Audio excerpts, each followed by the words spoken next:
సత్యభామనకాసురుడి వధ సంఘటన. నరకుడి వరము.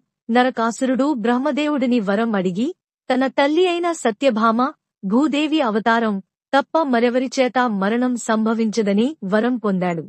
సత్యభామ పాత్ర. సత్యభామ శ్రీకృష్ణుడి భార్య, భూదేవి అవతారంగా భావిస్తారు. నరకాసురుడి దుష్కృత్యాలు. నరకాసురుడు అపారమైన శక్తిని పొంది ప్రజలను, దేవతలను పీడిస్తూ దుష్టత్వానికి పాల్పడ్డాడు. సత్యభామ యుద్ధం.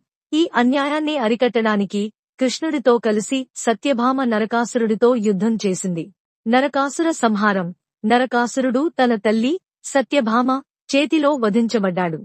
దీపావళికి కారణం. నరకాసురుడి పీడ వదిలిన ఆనందంలో ప్రజలు మరుసటి రోజు నరక చతుర్దశి దీపాలు వెలిగించి పండుగ జరుపుకున్నారు. దీనితో ప్రజల ఆనందానికి మరియు దుష్టత్వముపై మంచి విజయం సాధించినందుకు గుర్తుగా ఈ పండుగ దీపావళిగా స్థిరపడింది.